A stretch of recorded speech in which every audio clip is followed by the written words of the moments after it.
So sorry about that. Okay, so once again, welcome to the welcome back to the studio, guys. I don't know what the hell was going on with that, but for some reason it just completely just nailed a freaking thing in the. I don't know what just happened there, but that was really freaking stupid. So yeah, we're gonna take a look at Project H. For some of you guys may know, I've been actually working on this in my Discord since last night. I've been gotten it's pretty good ideas, but bear in mind this is a concept, guys. Nothing more than just a concept. Um, it is not in development yet. That takes, I need licenses for that. I need licenses, I need resources, and I need a team. I can't do all of that on my own. It takes a whole lot of testing, a whole lot of technology, a whole lot of everything. That was it's going to be a very big project, and it's going to I'm gonna try my best to put my best foot forward with it and go follow through with it. Like I said, it takes money, which is the resources. Well, actually, no, it takes resources, which means it takes information. It takes licenses, which you have to get from the people who are licensed to have the rights to music and to the characters. So in this case, it would be John Carpenter. John Carpenter being the creator of Halloween, which is the concept that I'm working on. Project H is basically a Halloween concept survival game, which is titled Halloween the Nights He Came Home. So I would also need to get licenses for that. Um, I will add even here.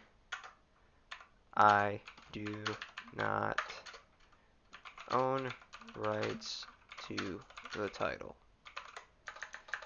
until I have licenses to actually call it that. Now, that will be put in bold letters, and I don't know where the hell my tools went. Oh, there we go.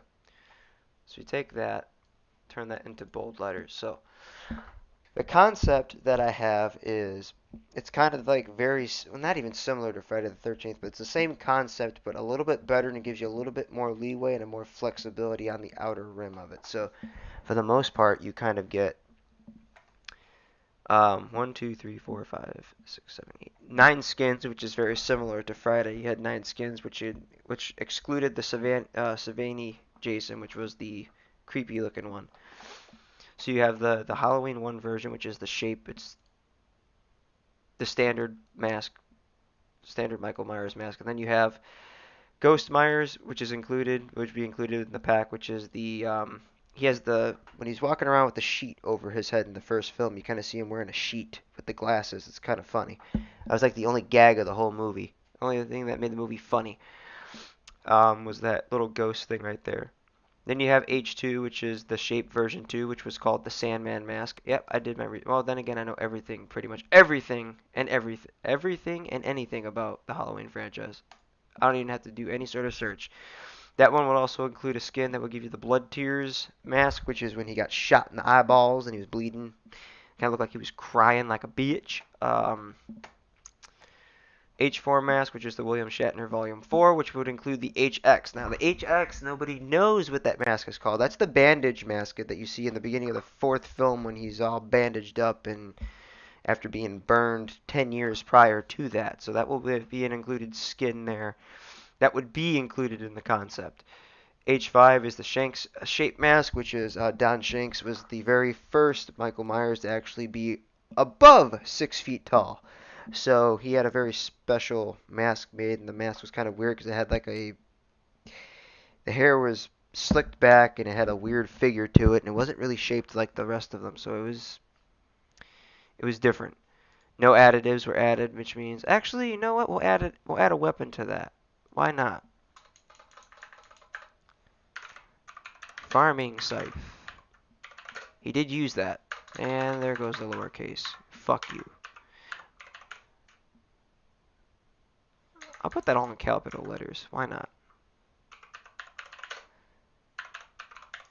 So that would be included with each skin will include some sort of addition to it. Unless, there was some special weapon that was used in that film that wasn't in there. So Halloween 6 wasn't all that popular. Everybody hated that shit. It was the dumbest movie out of all of them, but That won't get no additives, which means like no DLC. Um, H20 Mask is the 20 years later, which includes the standard knife and a fire axe. He did use a fire axe in that film. Actually he got axed with it. He got his head chopped off, and he did get stabbed in the chest with it. And Laurie decided to be a bitch and PMS the fuck out of his chest with it, like. Phew. Then you have the H Resurrection Mask, which was the standard mask, but it just looked really creepy. No additives there. There was nothing really special used in that film. He just stabbed people most of the time. Then there's the H2018, which is the worn aged mask. I guess you could include the hammer? That was the only weapon outside of the knife that he used in the whole film.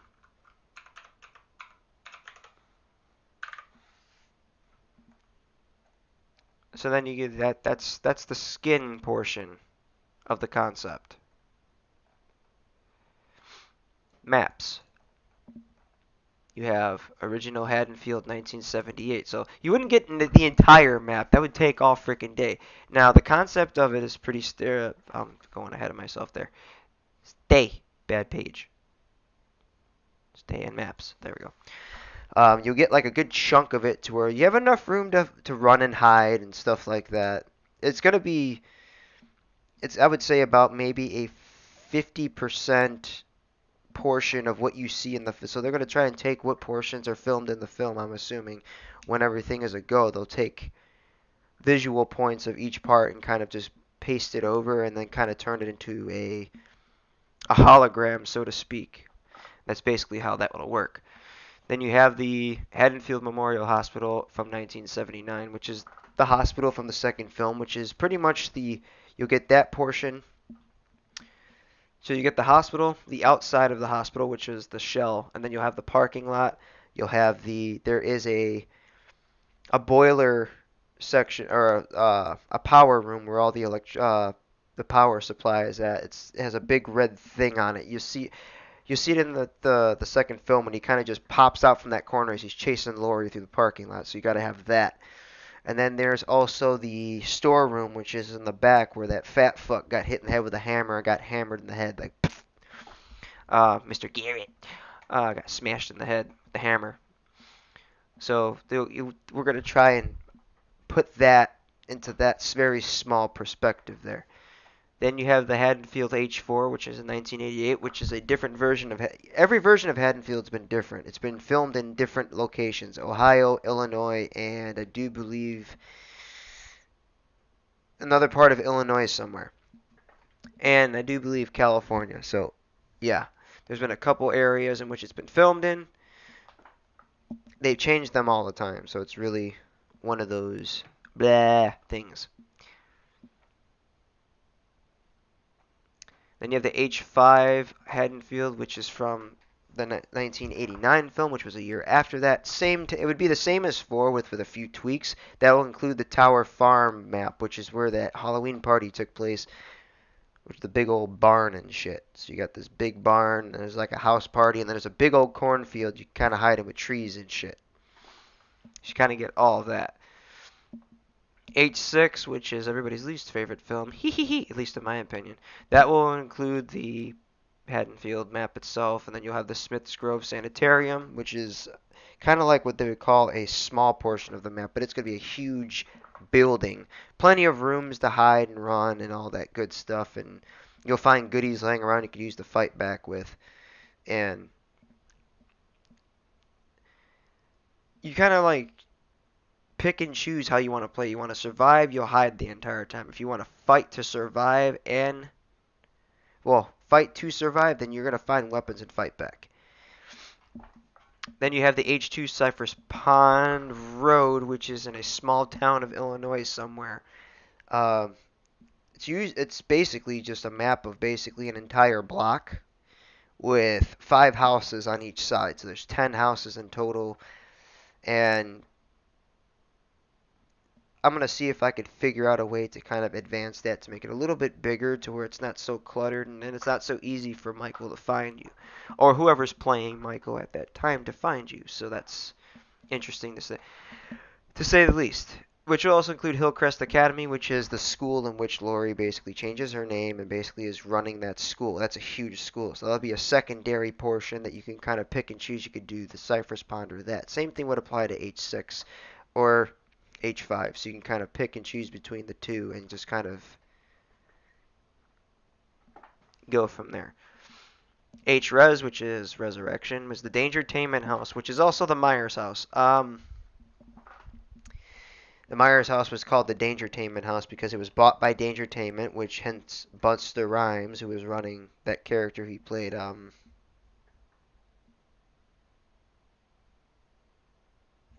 forgot what his name was. Anyway, it doesn't even matter. That's one of my least favorite films out of all of them. Um, it would also include the mental hospital in which Laurie was in the very beginning of the movie, so you kind of get a mental hospital play on, which will have a roof and all that good crap. And then we have the H2018 Smith Grove Sanitarium map. That's going to be very different from the one that's up here. Then you have the Hadonfield 2018. I'm also going to reprise Laurie's compound. I feel like that would be a popular one. It's a big old compound house, all the trap doors, and then that creepy, well, not the creepy basement, but the basement that's pretty much a trap. So you got that. So I kind of figure out things as I kind of go along. So that's basically where the maps would fall under. You probably are wondering, like, where all the remake stuff? I'm not putting any of that Rob Zombie crap in the concept because, number one, Rob Zombie's films were trash. Great musician, shitty director. Abilities. Michael's abilities. Stalker, which is the most obvious one. He's quiet as shit and no one ever really sees him coming. So no one really sees him coming in the concept. So the idea that I have for Michael himself is basically he's a stalker, which means you can't hear shit. You don't see him coming. He peeks around the shadows. All you see is this big white face and then you're dead. Second is the unbreakable choke. Hence, if you get caught in his choke, you're fucked, my friend. Because unlike Jason's pussy ass in Friday the 13th, you can break out of the choke. Well, guess what? That don't apply to Michael. You stuck in his choke, you're fucked. You're dead. You're fucked dead. You're just fucked dead. That's it. You're dead. Plain and simple. You're just dead. Dead as fuck. The unbreakable choke. The shape. That one in particular is it's not to mimic the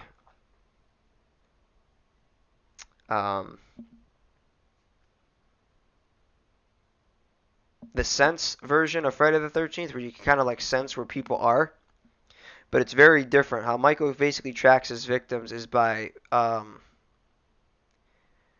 it's pretty simple. It's by the fear level, if you think about it. So how when he's chasing Laurie, how he's always able to find her is basically how he senses the fear that's in the air. So that's how he basically tracks people. Jason tracks by, I think, the exact same thing.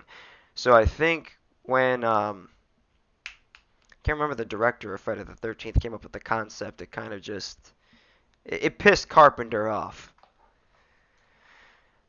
Thorn Rage. Everybody knows, for the most part, if you've watched films 1 through 6, Michael is basically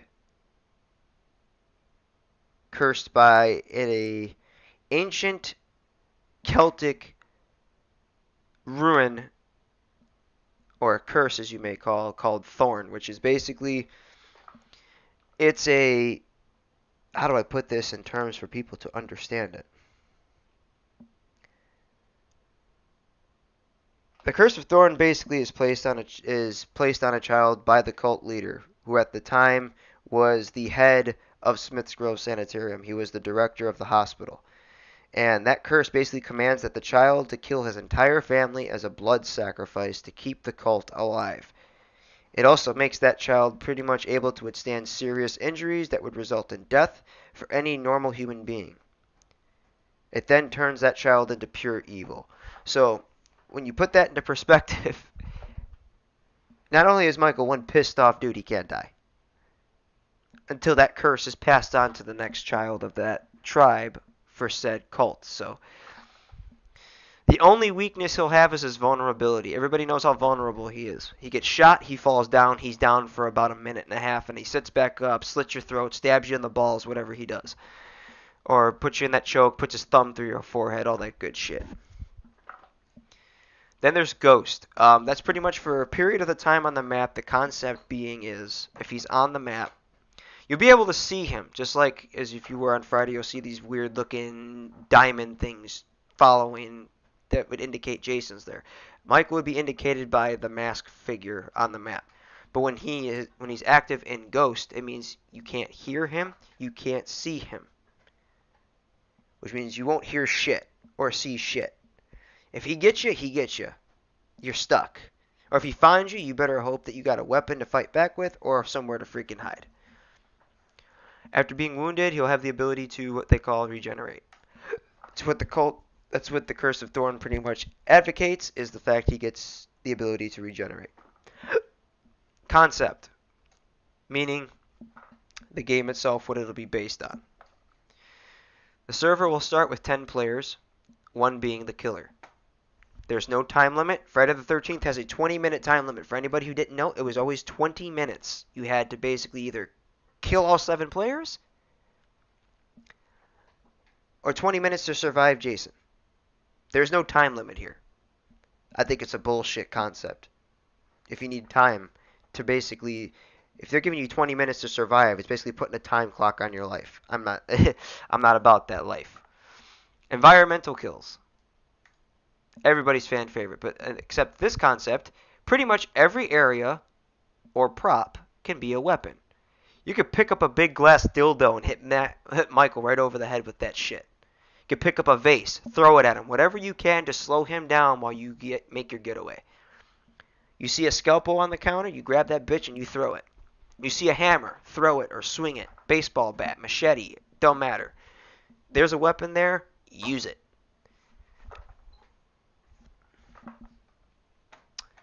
It's always dark, so if you fear the dark, pussy, this isn't your game. This isn't a game for you. For you. Shit. I knew I was tired when I wrote that. So, if you fear the dark, it's always going to be dark. There's never going to be a part of the map where it's going to be daytime. There will be no music. You will never hear him coming. Your eyes are your biggest ally. Fuck the other players. Live, damn it. So, hence, that doesn't mean team kill. What it means is there's not going to be any music playing. When you're playing Friday the 13th, if Jason's nearby, you'll hear music going off. That's your key to get the fuck out. Not here. If Michael's around, you're not going to hear shit. You're never going to hear him coming.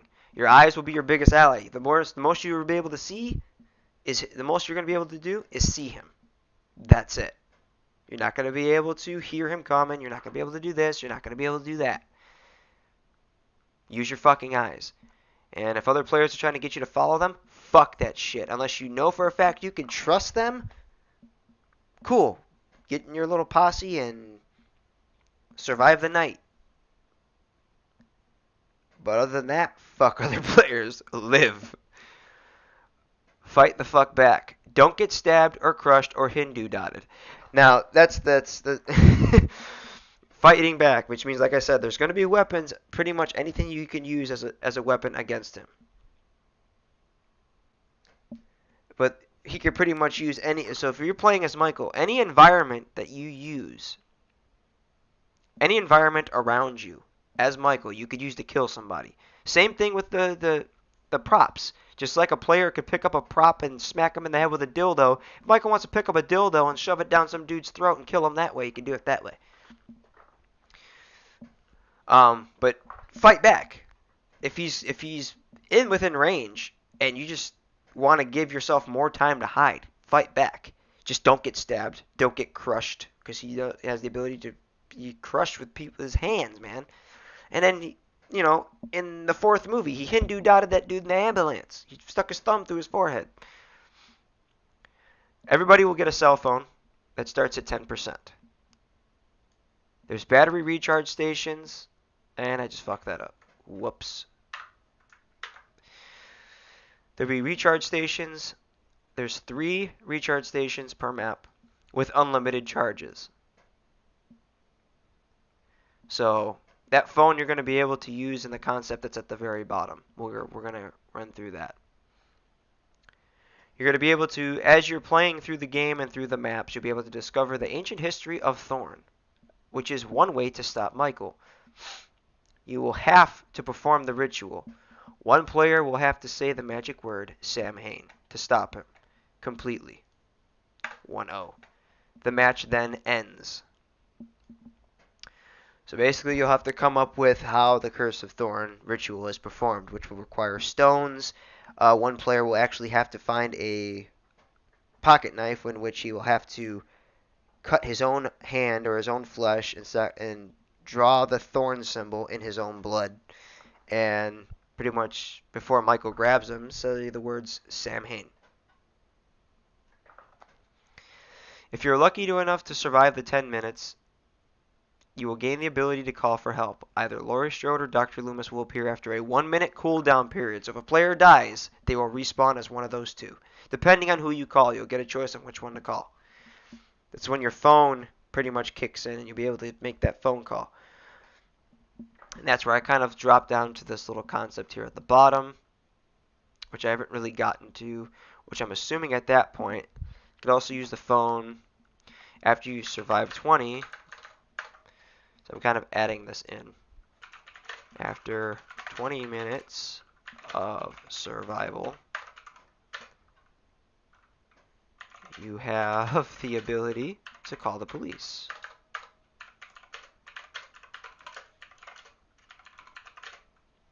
They will assist for a minimum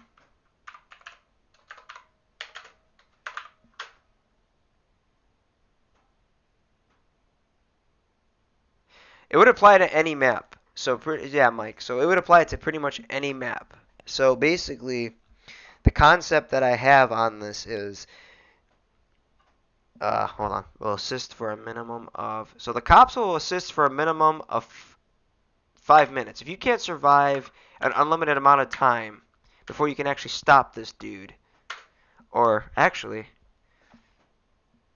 the time limit only applies to,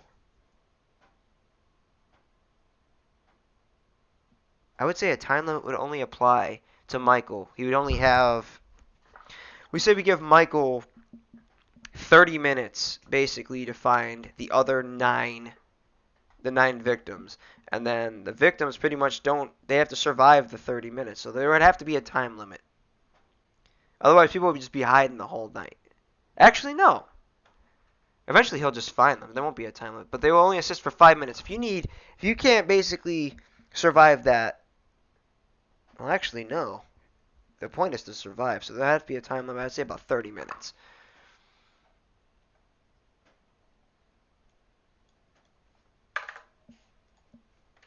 Half hour should be good enough.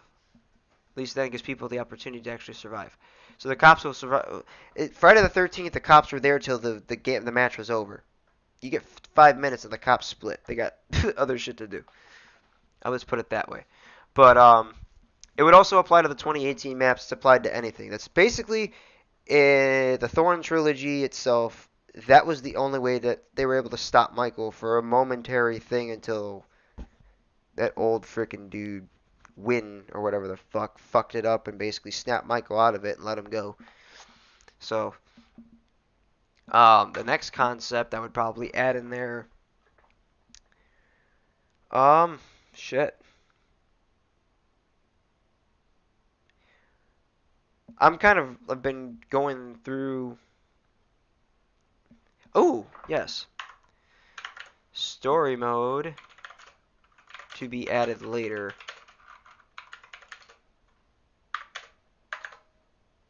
That would hence scenes from the films, but huge but played your way. So you pretty much get your opportunity to basically play through the movie, but your own way. You don't have to do it the way it was.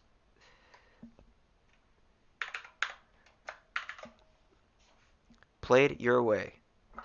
Everybody would like that for any reason whatsoever. No objectives. There will be objectives. Objectives will be added for, let's say,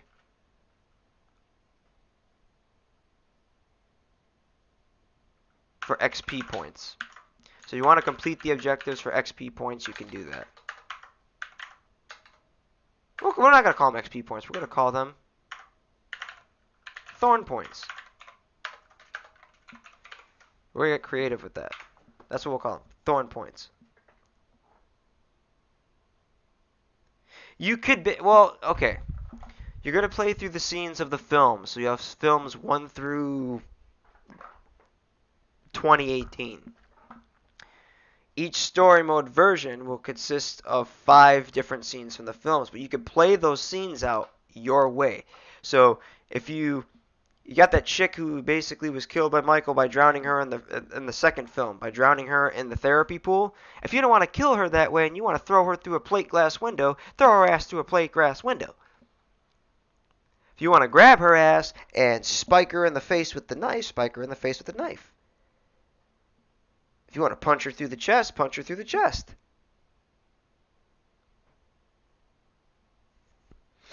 It's your way. You don't have to do it the way that it's intended to die. She was intended to die. You can find your own creative ways of doing it. That's the concept. Sandbox, if I may. It's pretty much the most that I have on the project, aside from a few little side things on Discord here that I have, which if I could drag over here. Oh my god, I'm talking in Discord. Oof.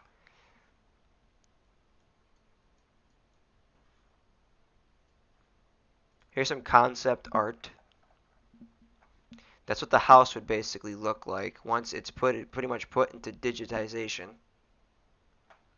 Once it's digitized, that would be the Myers house, which would be that is the place you want to go in the games. If you want to find, I'm going to make that a second way to try and stop him. There's going to be some way you could stop him within the boundaries of the house. And then there's, some Michael concept art, which includes the house, and then there's Jamie at the bottom. Some more concept art. That was on the night he stabbed his sister. Mask up in the clouds. Stalking a random victim outside the crib. Well, outside of his house. The masks. That's the HX that I was speaking of before. That's going to be one of the mask skins from 4 when he escaped. It says the escaped mask, which says right there. That's a side view of it. Kind of creepy, I know. That's the ghost skin. That would be the ghost that was mentioned in the beginning of the thing. That would be one of the skins he'll have. He'll also have the patient skin, which would consist of the HX, a shirt, the pants, that. I'm going to try and see if I can get the skin textures burnt, because he was burnt to a freaking crisp at the end of H2. Comic art. More comic art. Art everywhere. Pretty badass. That's pretty much the most that I have right now. I'm going to be working diligently on this. Licenses are going to be a bitch because I basically have to find I have to make a whole lot of phone calls and expensive ones. Because at some point I will have to reach out to John Carpenter and get licenses. I'm not sure if this is something Gun Media is working on already. They're already working on a horror movie icon legend to replace what they couldn't finish with Friday the 13th. If that's the case, then my concept goes out the window. But that's pretty much all I got for now. Just thought I'd share that with you guys for the most part. feel like I should add something to the concept, and I don't know why.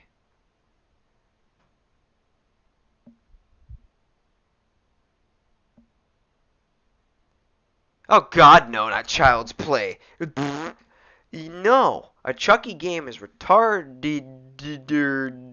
No, man, that's bad. That's bad. That's nasty.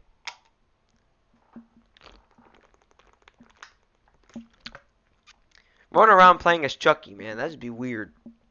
Just a joke. The Child's Play. Maybe even Scream. That'd actually be a good one. Ghostface game. That'd be pretty dope. That's pretty much the concept that I have right now, guys. I'm going to pop back into my Discord and keep working at this. I'll be sure as I pretty much add stuff as the time goes on to share this with you guys through streams and stuff. I'm going to be doing a tutorial in the morning on how to skin things for 5M.